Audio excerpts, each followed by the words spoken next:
The Callahan family lived in a quiet, upscale neighborhood in Cedar Hills, Ohio. Their home sat at the end of a peaceful cul-de-sac, surrounded by manicured lawns and white picket fences. To outsiders, they were the perfect American family. Patrick Callahan, 42, was a successful financial advisor, respected in the community for his intelligence and work ethic. His wife, Carla, 39, was a stay-at-home mother who dedicated herself to raising their two children, Noah, 12, and Lily, 9. Patrick and Carla had been married for 15 years. They met in college, fell in love, and built a life together that seemed like a dream. Patrick was the kind of man who believed in hard work, family values, and loyalty. He took pride in providing for his family, ensuring his wife and children had everything they needed. On weekends, he coached Noah's baseball team and took Lily to ballet lessons. Every Christmas, they decorated the house with lights and hosted a neighborhood party. Every summer, they vacationed at a cabin by Lake Michigan. But behind the picture-perfect life, cracks were forming. On the morning of November 14, 2023, Cedar Hills woke up to a nightmare. Patrick Callahan, his wife Carla, and their two children were found dead in their home. The bodies were discovered by a neighbor, Mrs. Reynolds, who noticed the family's front door was left slightly open. Concerned, she stepped inside. She was shocked at what she found, multiple dead bodies. Immediately, she called 911. When the police arrived, they found a horrifying scene. Patrick's body was slumped on the couch in the living room, a gun in his hand. Carla lay on the floor near the kitchen, blood pooling beneath her. The children were found in their bedrooms, lifeless under their covers. A single bullet to the head ended each of their lives. A note was found on the dining table, written in Patrick's neat handwriting. "I thought we had everything, but she betrayed me. Now we leave together." It looked like an open and shut case. A tragic murder-suicide committed by a man who couldn't handle betrayal. A husband who snapped after discovering his wife's infidelity. The community was devastated, struggling to understand how such a loving father could do something so horrific. But Detective James Holloway had seen too much in his 25 years as an investigator to accept things at face value. As he walked through the Callahan home, something didn't sit right. The crime scene was too clean. The way the bodies were positioned, the lack of any signs of a struggle, it felt off. Holloway had worked enough homicide cases to know that people don't just wake up one morning and decide to kill their entire family without leaving traces of inner turmoil. There should have been warning signs, angry texts, financial troubles, domestic disturbances. But Patrick Callahan had no history of violence, no mental health issues, no financial problems. Nothing suggested he was capable of such an act. Something was wrong, and Holloway was going to find out what. Detective James Holloway stood in the Callahan living room, carefully scanning the crime scene. The bodies had already been removed, but the bloodstains and scattered belongings told a grim story. At first glance, it looked like a simple case. A man driven to madness by his wife's betrayal, taking his family with him before ending his own life. But Holloway knew better. There were too many inconsistencies. The first thing that stood out was the gun. A standard Glock 19 was found in Patrick's right hand, his index finger still curled around the trigger. Holloway had seen plenty of suicides before, and this one didn't look right. The positioning of the gun was too perfect, as if it had been placed there after the fact. Usually, in self-inflicted gunshot wounds, the weapon falls from the victim's grip due to the sudden loss of muscle control. But this one stayed exactly where it should, almost staged. Then there was Carla's body. She had been shot in the chest, not the head like the children. If Patrick had truly lost control and decided to kill his family, why the inconsistency? Most men in these situations either shoot their loved ones quickly, without much thought or hesitate, leading to defensive wounds or struggles. But Carla's body showed none of that. No bruises, no scratches, No signs that she had fought back. Holloway turned to the forensic investigator, Dr. Lisa Garner, who had just finished her preliminary report. "The time of death puts them all within the same window," she said. "Sometime between 10:30 p.m. and 12:30 a.m. last night." "And the gunshot wounds?" Holloway asked. "Clean kills. The children were likely shot in their sleep, one bullet each to the head. Carla took a shot to the chest, which would have caused rapid blood loss but not immediate death. She would have had a few moments of consciousness before losing too much blood." That detail stuck with Holloway. If Carla was still alive for a short time after being shot, why wasn't there any sign that she tried to move or get help? Her body was in an almost peaceful position, as if she had just collapsed there. It didn't make sense. Moving through the house, Holloway examined the rest of the scene. There were no signs of forced entry, no broken windows, no doors left ajar, nothing stolen. If someone else had been inside that house, they had either been invited in or had a way to enter without force. The crime scene photos arrived shortly after, and Holloway studied them carefully. That's when another detail stood out. The front door had been found slightly open when Mrs. Reynolds discovered the bodies. But in the photos taken inside, there was no indication of it being forced open. If Patrick had committed this crime and then shot himself, how was the door left open? Wouldn't it have been locked from the inside? Holloway took a deep breath. Something wasn't adding up. The next step was to learn more about Patrick and Carla Callahan. If Patrick had snapped, there would be signs leading up to it. He needed to dig into their financial records, phone records, and social circles. Something was off, and he was going to find out what. Later that evening, Holloway sat in his office going through their files. Patrick Callahan was, by all accounts, a model citizen. No criminal record, no history of domestic violence, and no known mental health struggles. His bank records showed steady income, no large withdrawals or unusual spending habits. There was no sign that he had been planning something. Then came Carla's phone records, and that's where things started to change. In the weeks leading up to the murders, Carla had been receiving frequent calls from an unknown number. The calls lasted for long periods, often late at night when Patrick was likely asleep. There were also several outgoing calls to the same number, some as late as midnight. Holloway traced the number and found that it belonged to a man named Ryan Bells. Ryan was a personal trainer at an upscale gym in Cedar Hills. He was younger than Carla, in his early 30s, and had no known connection to Patrick. But Carla had been calling him constantly. The obvious conclusion? He was the man she had been having an affair with. Holloway felt a shift in the case. This was the crack in the perfect marriage. If Patrick had found out about Carla's affair, it could have pushed him over the edge. But something still didn't sit right.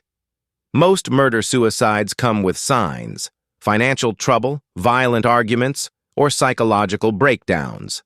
Patrick Callahan had none of these.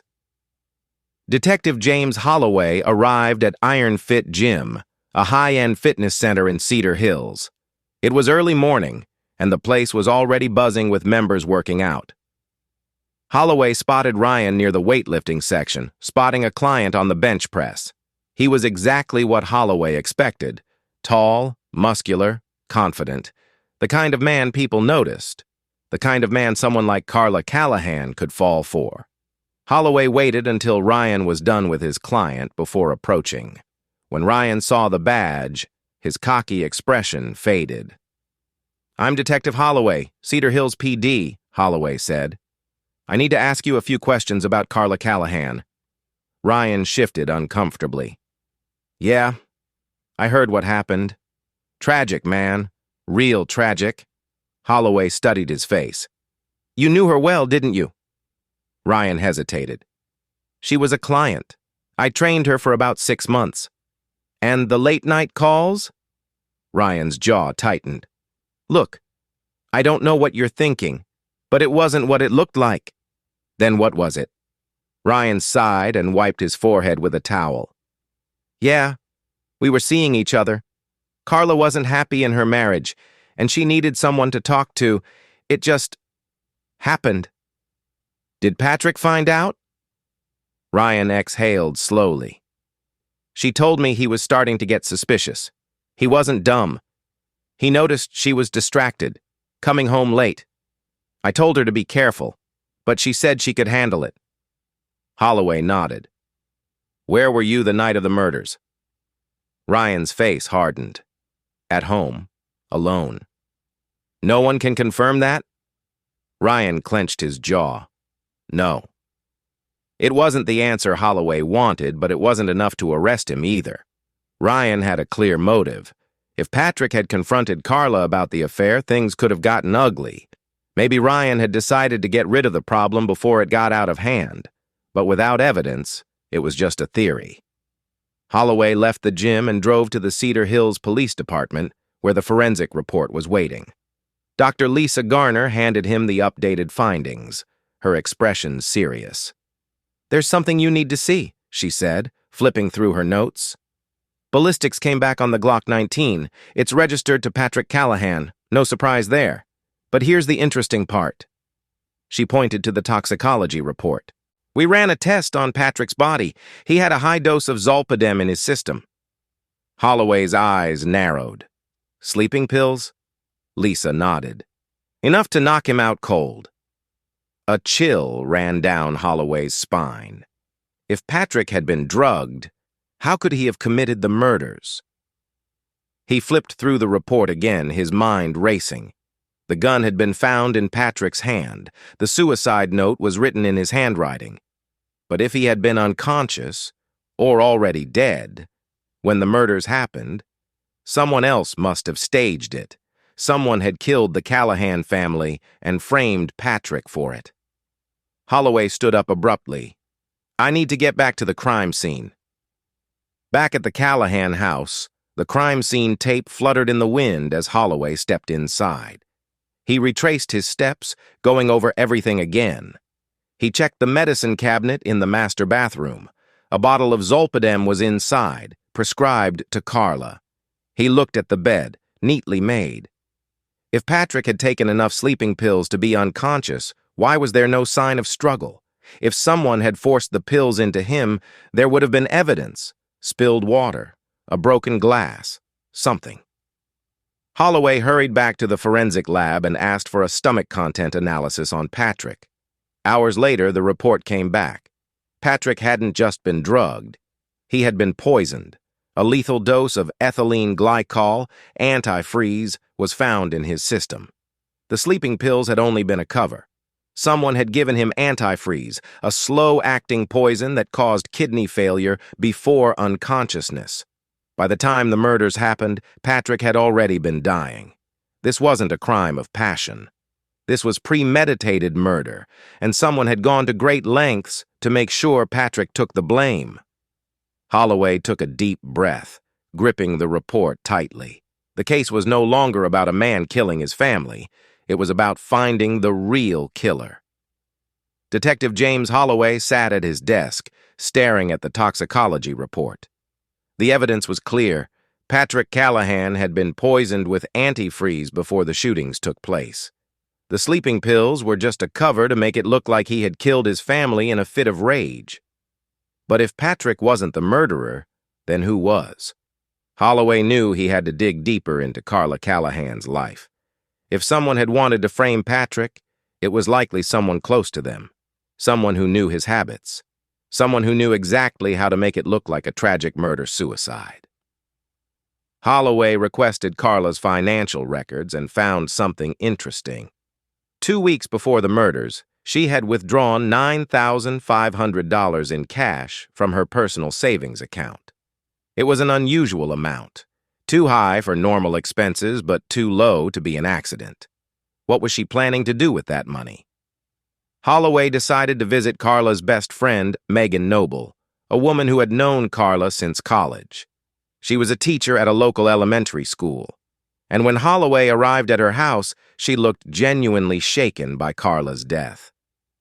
Carla and I talked every day, Megan said, her voice trembling. I still can't believe she's gone. Did she ever mention having problems with Patrick? Holloway asked. Megan hesitated. She wasn't happy in her marriage. That much I know. She felt trapped. Patrick was a good provider, but she said he wasn't the man she fell in love with. She wanted out. Did she say she was leaving him? Megan nodded slowly. Yes. She told me she had been saving up for a while. She was planning to leave him soon, take the kids, and start fresh. Holloway's mind raced. That must have been what the money was for. But then came the most important question. Did Patrick know about the affair? Megan bit her lip. I think so. Carla said she had been careless. Patrick wasn't stupid. He noticed the late nights, the secret phone calls. I think he was trying to keep the marriage together, but she was already checked out. Do you think Carla was capable of killing Patrick? Megan's eyes widened. Number absolutely not. But Holloway wasn't convinced. Back at the station, Holloway reviewed security footage from a gas station near the Callahan house on the night of the murders. It showed something shocking. At 11:07 p.m., Carla's car left the house. At 11:52 p.m., it returned. This completely contradicted the original timeline. If Carla had been killed before midnight, as forensics had initially suggested, then who was driving her car? Holloway pulled up traffic camera footage from the nearby streets. He saw Carla's car pulling into a motel parking lot. A tall figure got out and went inside. Ryan Bells. Carla had met with Ryan the night she died. Holloway immediately brought Ryan in for questioning again. This time he wasn't so confident. Yes, okay. I saw her that night, Ryan admitted. She was scared. She said Patrick found out about the affair and was acting strange. What do you mean by strange? She said he was calmer than usual, like he had already made a decision. She was afraid of what he might do. Holloway narrowed his eyes. What did you tell her? Ryan swallowed hard. I told her to leave that night. I told her to grab the kids and come stay with me, but she said she couldn't. She said she had to wait for the right time. Ryan's story made sense, but it didn't explain the murder. If Carla had left the house and come back, someone else had been inside at the time of the killings. The killer had been waiting.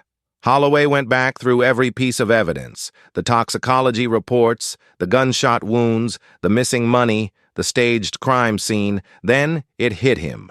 The person who poisoned Patrick had to be someone who had access to his food and drinks, someone close enough to drug him without him noticing. There was only one person who fit the profile: Carla Callahan. Holloway's heart pounded as he considered the possibility. What if Carla poisoned Patrick first? What if she had planned to kill him and take the kids? But then, someone else had turned the plan on her.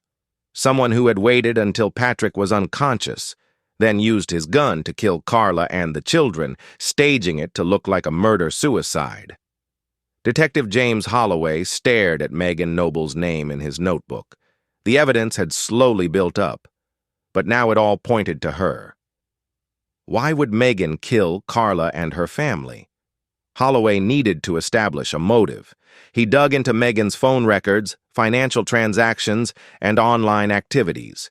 What he found changed everything. 1 month before the murders, Megan deposited $9,500 into her account. This was the exact amount that Carla had withdrawn. Had Carla given her the money? Or had Megan taken it from her? Holloway kept digging. Megan had no major debts, no financial struggles, yet she had suddenly come into money just before Carla died. He searched further and uncovered something even more disturbing. Megan had taken out a life insurance policy on Carla 6 months prior to the murders, a $500,000 payout in the event of Carla's death. Holloway's hands clenched into fists. This wasn't about Carla's affair. This was about money. The next step was looking at Megan's connection to Patrick. Had they been working together? Had Patrick known about the insurance policy, or had Megan acted alone? Holloway pulled up more records looking for any unusual patterns. That's when he found the missing piece. Megan had called Patrick over a dozen times in the week leading up to the murders. Megan had been Carla's closest friend. She often visited the Callahan house. She had been around their food and their drinks. It wouldn't have been hard for her to slip antifreeze into Patrick's meals over time. She had poisoned him. Then, when Carla planned to leave, Megan knew she had to act fast. She had gone to the house the night of the murders, knowing Patrick was already sick. She had likely waited until everyone was asleep, then shot Carla and the kids, using Patrick's gun. And when Patrick eventually lost consciousness, she staged the final shot, framing him for everything. Holloway knew he needed to confront Megan. He brought her in for questioning again. She looked calm at first, but when Holloway laid out the evidence, her face went pale. "You took out an insurance policy on Carla," Holloway said, sliding the papers across the table. "Why?" Megan's hands trembled. That doesn't mean anything. You knew Carla was planning to leave Patrick. You knew she was taking the kids. If she left, there would be no money and no support for Patrick. And you couldn't let that happen, could you?"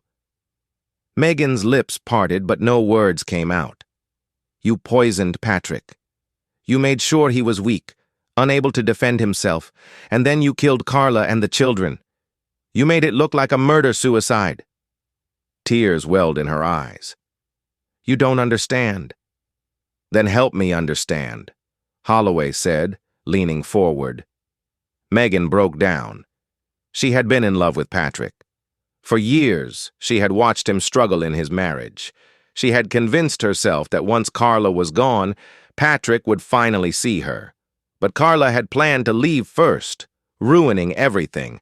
Megan had panicked. She couldn't let Carla take Patrick's children away. She believed that if Carla was dead, Patrick would need her. But when Patrick didn't wake up like she expected, when the poison took its full effect, Megan had no choice but to stage the murder-suicide. Detective James Holloway sat in his office, staring at Megan Carter's signed confession. The case had taken unexpected turns, but now he had everything he needed. Megan had admitted to poisoning Patrick, killing Carla and the children, and staging the scene to make it look like a murder-suicide. But something still didn't sit right with him. Holloway flipped through the forensic reports once more. The timeline of events was clear. Patrick had been drugged over several days, growing weaker. The toxicology report confirmed high levels of ethylene glycol, a slow-acting poison found in antifreeze. However, there was one inconsistency. Patrick had a fatal dose in his system. If Megan had intended for Patrick to survive so she could comfort him afterward, why overdose him? Had she changed her mind at the last second? Or had someone else intervened? Determined to close every gap in the case, Holloway went back to the Callahan residence. The crime scene had long been cleared, but he needed to see it one more time. As he walked through the house, his eyes landed on the kitchen trash can. It had already been searched, but something about it caught his attention. Inside, buried beneath old newspapers and food wrappers, was an empty bottle of sleeping pills, the same ones found in Patrick's system. But here was the problem. The prescription wasn't in Patrick's name. It belonged to Ryan Bell's. Holloway's pulse quickened. Ryan had provided an alibi the night of the murders. He had admitted to meeting Carla at the motel before she returned home. But had that been the last time he saw her? Holloway pulled up security footage from Ryan's apartment complex. What he found made his stomach drop. At 12:34 a.m. on the night of the murders, Ryan's car was seen leaving his building. At 1:12 a.m., it returned. Exactly within the window of time when the Callahan family was murdered. Holloway wasted no time. He and his team arrested Ryan at his apartment. Unlike Megan, Ryan did not break down. He denied everything. "I loved Carla," he insisted. "I wanted to protect her. I would never hurt her." But the evidence told a different story. Ryan had supplied Carla with sleeping pills, convincing her to use them on Patrick to knock him out before she left. He knew about Megan's involvement. He had likely figured out that she was poisoning Patrick. But Ryan had his own plan. When Carla changed her mind and decided to stay for one more night, Ryan snapped. He went to the house, found Patrick unconscious, and finished what Megan had started.